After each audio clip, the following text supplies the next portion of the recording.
always wanted a partner to be on the same wavelength. And so today I can't.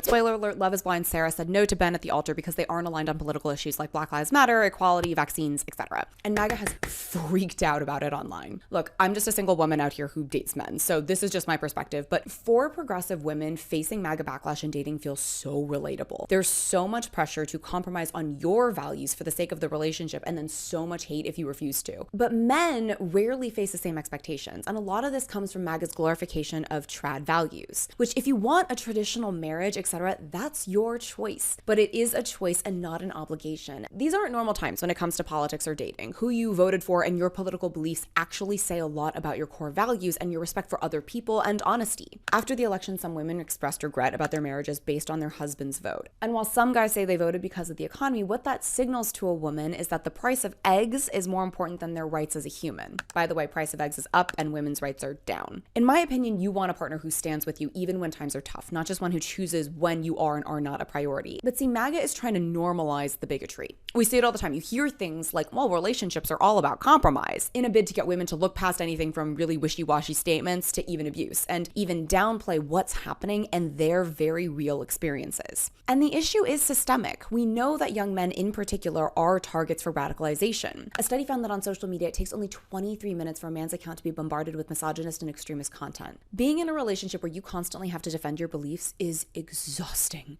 This isn't a compromise like who is doing the dishes this week. This is about your right to exist, and it's okay to have clear boundaries.